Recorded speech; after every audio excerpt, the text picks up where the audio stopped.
बेसन का बर्फी। चलो तैयार करते हैं बेसन का बर्फी। আসসালামু আলাইকুম বন্ধুরা, welcome to my channel Aqsa kitchen. আজকে তৈরি করব বেসনের বরফি। এখানে কড়াইয়ের মধ্যে ঘি দিয়ে কেটে রাখা বাদামগুলো প্রথমে ভেজে তুলে নিচ্ছি। এবারে এর মধ্যে দিয়ে দিচ্ছি বেসন। বেসন একসঙ্গে দেব না, অল্প অল্প করে দেব।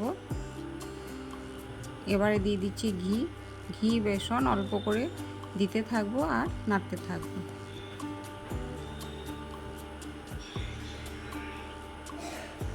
এভাবেই আমি বেসন আর ঘি অল্প অল্প করে দিয়ে নেড়ে নিচ্ছি।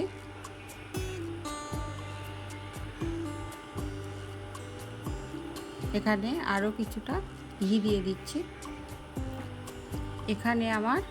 এখানে আমার পুরো হাফ কাপ ঘি লেগেছে আর 1 কাপের থেকে একটু বেশি বেসন দিয়েছি।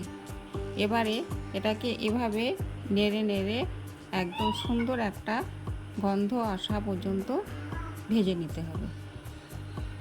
এখানে আমার বেসনটা ভাজা হয়ে গেছে, দেখুন সুন্দর একটা গন্ধ বেরোচ্ছে এর মধ্যে থেকে। এবারে এর মধ্যে দুধ দিয়ে দিচ্ছি। দুধ দিয়ে এবারে নেড়ে নিচ্ছি।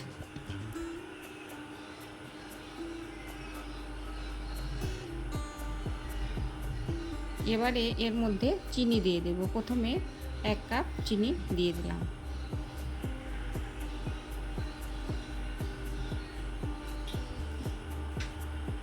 এবারে চিনিটা এর সঙ্গে খুব ভালো করে মিশিয়ে নিতে হবে। এখানে আরও হাফ কাপ চিনি দিয়ে দিলাম।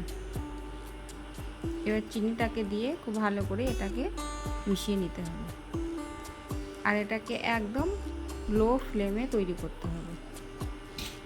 ফ্লেমটা হাই করা যাবে না, তাহলে এটা পুড়ে যাবে।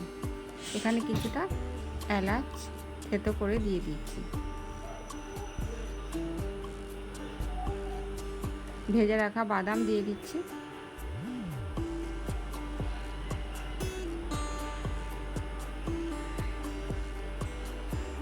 এটা আমার প্রায় হয়ে এসেছে,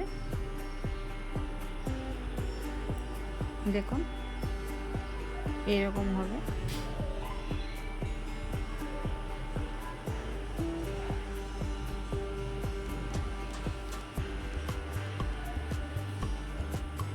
আর একটু নেড়ে এটাকে আমি নামিয়ে নেব। এখানে একটা পাত্রে ঘি লাগিয়ে নিয়েছি। এবারে এটাকে এর মধ্যে দিয়ে দিচ্ছি।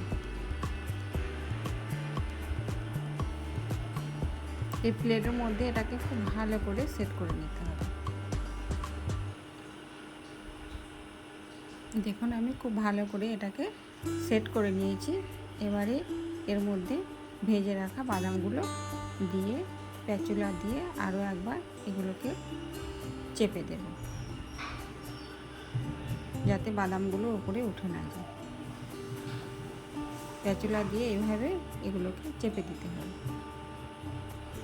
এবারে এটাকে আমি কিছুক্ষণের জন্য ঠান্ডা হতে রেখে দিয়েছিলাম। এটা পুরোপুরি সেট হয়ে গেছে। এবারে আমি আপনাদেরকে এটাকে কেটে দেখিয়ে দিচ্ছি এটা কত সুন্দর হয়েছে।